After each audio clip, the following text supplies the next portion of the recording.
ये लोग आ गए। लफंगो, क्या यही वो लड़की है? बिल्कुल सही बोल रहे हो मेरे भाई। खुशामदीद ताहिर भाई।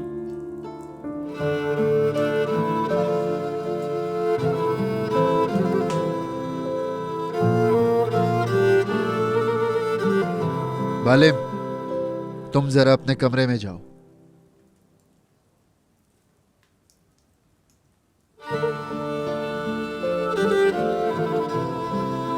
नफीस, मुझे माफ करना, ईद की हिफाजत नहीं कर सका। आप मुझे माफ कर दें मुस्तफा भाई,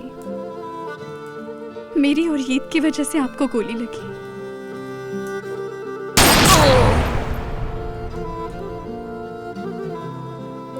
अच्छा, तुम्हारी वजह से फिर गोली लगी और तुम्हारे शौहर ने मारा मेरे बेटे को?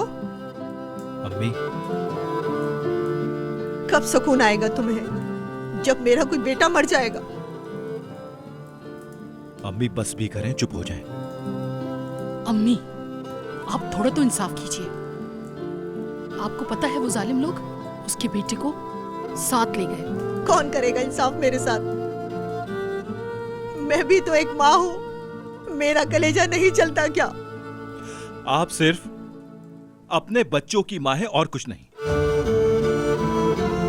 नफीस, ऊपर चलो, आ जाओ।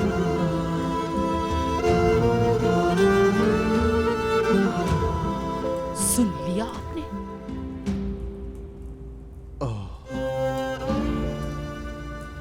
आसिया, आसिया, आसिया, कभी तो ध्यान से बोला करो यार। तुम्हें कितनी बार कहा है? तुम लोग क्या देख रहे हो? चलो खाना खाओ।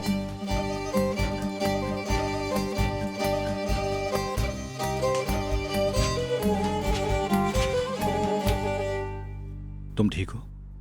मैं तुम्हारी अम्मी को उदास नहीं करना चाहती। ताहिर, हमें यहाँ से जल्दी जाना होगा।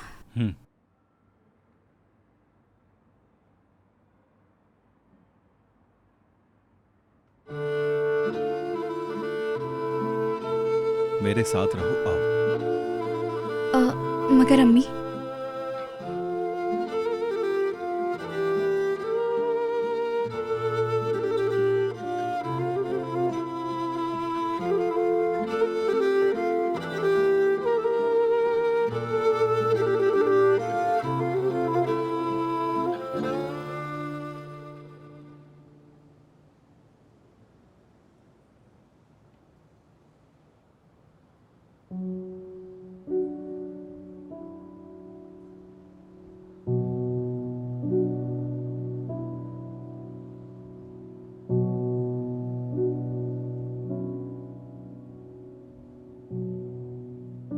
तुम्हें भूख थी ना?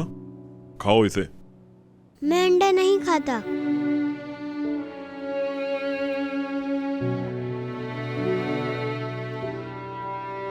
तुम्हें इस उम्र में पुलिस की हेल्पलाइन का नंबर कैसे पता चला? मैं 4 साल की उम्र से जानता हूँ। क्या? अम्मी ने मुझे यही नंबर सिखाए थे, 155। सबसे पहले जब भी तुम किसी मुश्किल में पड़ जाओ तो ये नंबर याद रखना, 155। 155। शाबाश। याद है मैंने तुम्हें एक भेड़िए वाली कहानी सुनाई थी? उस कहानी में भेड़िए से कैसे बचना था? उन लोगों ने भी 155 पर कॉल करी थी। किस पे? 155। जब भी तुम इस नंबर पर कॉल करोगे, इमदाद के लिए लोग आ जाएंगे। बस तुम्हें ये सिर्फ नंबर याद रखना होगा। आसान नंबर है, 155 पुलिस।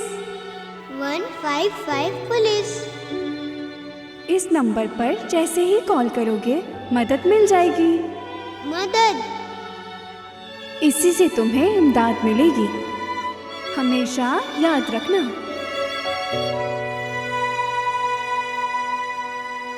इसीलिए आज मैंने 155 पे कॉल कर दी थी ताकि वो मुझे बचा लें।